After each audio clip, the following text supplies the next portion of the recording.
Standard 5th, Environmental Studies, Part 1. In this, Chapter 7 is Let us solve our own problems. यानी आओ हम अपने खुद की प्रॉब्लम्स खुद सॉल्व करें. हर एक के जीवन में कुछ ना कुछ प्रॉब्लम्स होते हैं ना, तो हमें पहले उसको खुद से सॉल्व करने का कोशिश करना चाहिए. अगर हमसे नहीं सॉल्व हो रहे तब हमें आगे फिर किसी और के पास जाना चाहिए. तो शुरू करते हैं part. Issues in civic life. We encounter many problems in our civic life. These problems cause us inconvenience. Sometimes our life is thrown into disorder. If we turn a blind eye towards problems, they become worse. So it is best to solve them in time. The problems faced by people in cities and villages can be called problem or issues in civic life. It is important to be able to identify such issues. One person alone cannot solve such problems. They can be solved through everyone's efforts and cooperation. हमारे जीवन में, हर एक के जीवन में कुछ ना कुछ मुसीबतें आती है, जिससे जो है हम कभी कभी परेशान हो जाते हैं. अगर हम मुसीबतों के ऊपर आंख मूंद के काम करते रहेंगे, उन पर ध्यान नहीं देंगे, तो वो परिस्थिति बहुत बिगड़ जाती है, वो और खराब हो जाती है. तो इसीलिए हमें वक्त रहते हुए समय पर अपने मुसीबत को कम कर लेना चाहिए, है ना. कोई भी प्रॉब्लम अगर हम समय पे ठीक कर लेंगे तो आगे हमको दिक्कत नहीं होती है, लेकिन अगर हमने उसकी तरफ ध्यान नहीं दिया तो वही प्रॉब्लम जो है बहुत बड़ी मुसीबत बन जाती है. परंतु ये प्रॉब्लम जो है हम अकेले नहीं सॉल्व कर सकते. हम इससे सबकी मदद से और सबके सहायता से हम एक दूसरे का कोऑपरेट करते हुए हम इस मुसीबत को कम कर सकते हैं. सॉल्विंग डिस्प्यूट्स यानी झगड़े सॉल्व करना. Disputes arising over various issues in our towns and villages can also be a problem. The well-being of a village is affected by constant disputes. It leads to loss of unity and obstructs the progress of the village. If the disputes are not serious, they can be solved locally by speaking to the parties involved.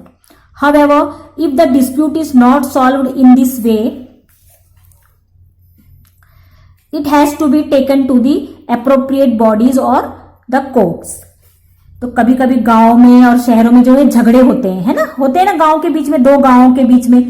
तो ऐसे झगड़े अगर हमने समय पे solve नहीं किए तो फिर बहुत मुसीबत हो जाती. अगर छोटा मोटा झगड़ा है तो हमें आपस में प्रेम से बात करके उसे सुलझा लेना चाहिए. अगर हमने समय पर झगड़े नहीं सुलझाए तो फिर गांव में जो है वो यानी हमारी एकता खत्म हो जाती है गांव में, और हमारा गांव का तरक्की रुक जाता है ना. अगर झगड़े ही चलते रहे तो फिर हम तरक्की की तरफ का भी ध्यान ही नहीं दे पाएंगे.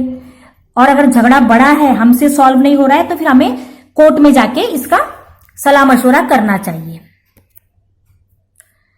Problem solving. Have you heard about these attempts at solving problems. क्या कभी आपने ये प्रॉब्लम कैसे सॉल्व की इनके बारे में सुना है? हिवारे बाजार. In the village of Hiware Bazar in Ahmednagar district, water shortage was a big problem.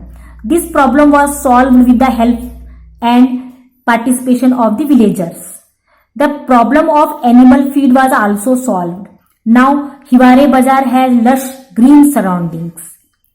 है ना. तो अहमदनगर डिस्ट्रिक्ट में एक हिवारे बाजार करके जगह है, जिन्होंने अपनी गांव की प्रॉब्लम खुद सॉल्व की. कैसे? वहां पर पानी की बड़ी शॉर्टेज थी, पर गांव वालों ने समझदारी से और बुद्धिमानी से वहां की प्रॉब्लम सॉल्व की. और वहां पर जो जानवरों को चारा खिलाना भी एक प्रॉब्लम था, तो उन्होंने वो भी सॉल्व किया. इसीलिए ये मशहूर है, ये हिवारे बाजार. Many villages face water shortage. Find the reasons for this and suggest solutions. तो बहुत से गांव में क्या है, अभी भी पानी का कमी रहता है ना, पानी नहीं आता है वहां. तो इस सॉल्यूशंस को, इस मुसीबत को जान के हमें सॉल्यूशन ढूंढना चाहिए कि हम कैसे पानी की प्रॉब्लम को खत्म कर सकते हैं. Cleaning a village through shramdan. The people of Khudawadi village in Osmanabad district cleaned their village through shramdan और voluntary contribution of labour. They decided that everyone should help in cleaning the village. First, the wastewater was dealt with. The garbage was use to make manure using vermiculture, a toilet was built in each house. तो एक और cleaning का ये example है, देखो कैसे उन्होंने अपनी प्रॉब्लम सॉल्व की। जहां पर उस्मानाबाद डिस्ट्रिक्ट में एक खुदावाड़ी गांव है, जहां के लोगों ने खुद अपने कोशिश से अपने गांव की तकलीफ को दूर किया। तो उन्होंने एक अभियान निकाला, श्रमदान, यानी सब गांव वालों ने मिलकर अपने पूरे गांव की कचरा साफ कर दिया और वहां पर उन्होंने जो पुराना वेस्ट था उससे खाद बनाया कचरे से, और हर एक घर में जो है वो टॉयलेट बना दिए। देखो किस प्रकार उन्होंने अपने प्रॉब्लम को सॉल्व किया श्रमदान करके।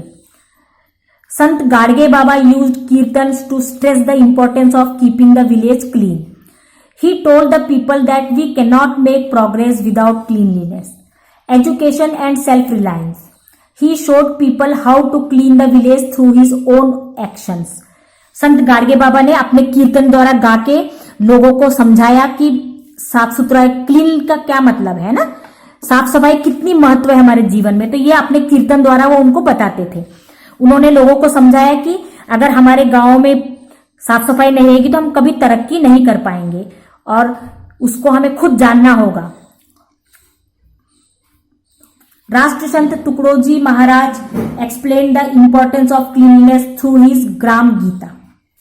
और ये एक और बाबा थे राष्ट्र संत तुकडोजी महाराज, उन्होंने भी गांव की साफ सफाई के बारे में लोगों को चेताया, उनको बताया कि साफ सफाई कितनी आवश्यकता है। तो उन्होंने कैसे बताया, ग्राम गीता से।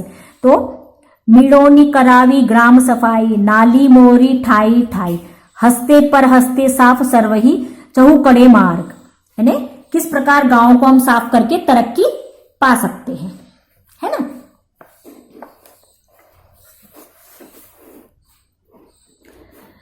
For a society to be peaceful, the basic needs of all of its sections need to be met. Each person must get the necessary security. The exploitation in society must stop. Inequality must decrease.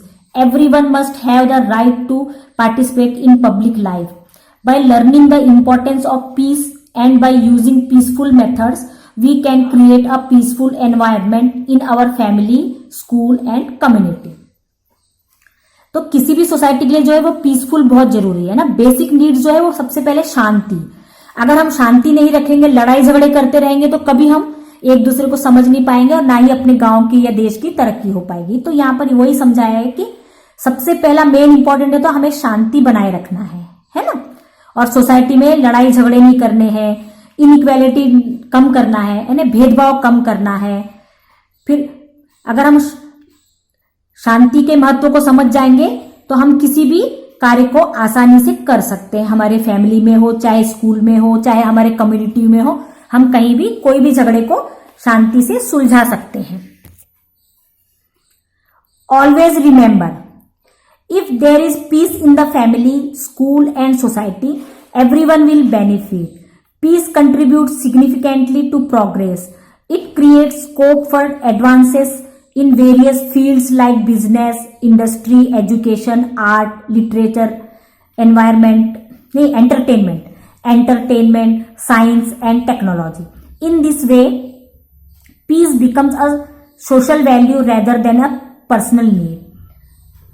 Always remember, यानी हमेशा याद रखो, देखो शांति के कितने फायदे हैं, चाहे वो परिवार में हो या स्कूल में हो या हमारी सोसाइटी में हो, समाज में हो। शांति से हमें कितने फायदे हैं। एक तो हमें बहुत फायदा मिलता है शांति से, हमारे देश में जो है वो तरक्की करते हैं। सबसे पहले हम तरक्की करते हैं और बहुत सारे नए नए एडवांस चीजें सीखने को मिलती है, चाहे जैसे वो बिजनेस हो या कोई धंधा हो, पढ़ाई हो या फिर एंटरटेनमेंट हो, साइंस हो या टेक्नोलॉजी हो। इन सबको हम शांति से, इन सब के बारे में हम तरक्की कर सकते हैं। In this way peace become, तो इस प्रकार जो है वो शांति जो है हमारे सोशल लाइफ का एक बहुत इंपॉर्टेंट हिस्सा है, ना कि पर्सनल। ये सभी के लिए बहुत फायदेमंद है। व्हाट वी हैव लर्न, तो अब तक हमने इस चैप्टर से क्या सीखा। Everyone has a responsibility to solve problems in civic life. Problems can be solved if everyone cooperates. Dialogue and discussions can help solve disputes. Disputes can be solved peacefully. If there is a peace in the family, school and society, everyone benefits. Peace is a social value. तो अभी तक हमने इस chapter से क्या सीखा कि ये हर एक इंसान की जिम्मेदारी है कि वो प्रॉब्लम्स को जो है वो मिलकर सुलझाए, और प्रॉब्लम्स कैन बी तभी सुलझा सकते हैं हम झगड़ों को जब हम सबका साथ रहेगा, सब मिलजुल कर हमको प्रॉब्लम को सुलझाना है। और हम एक दूसरे से बात करेंगे, चर्चा करेंगे तो हम इजीली झगड़े को निपटा सकते हैं ना। बात ही नहीं करेंगे किसी से तो हमें क्या पता चलेगा किसको क्या प्रॉब्लम है, कहाँ क्या तकलीफ है। तो इसीलिए हमें सबसे अड़ोस पड़ोस से, पूरे माहौल से हमें अवगत रहना चाहिए।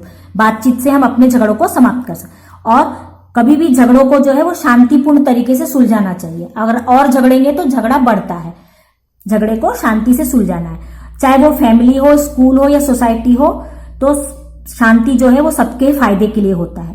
तो इस प्रकार शांति जो है वो हमारे सोशल लाइफ का एक कीमती हिस्सा है। ये हो गया पार्ट का डिस्क्रिप्शन।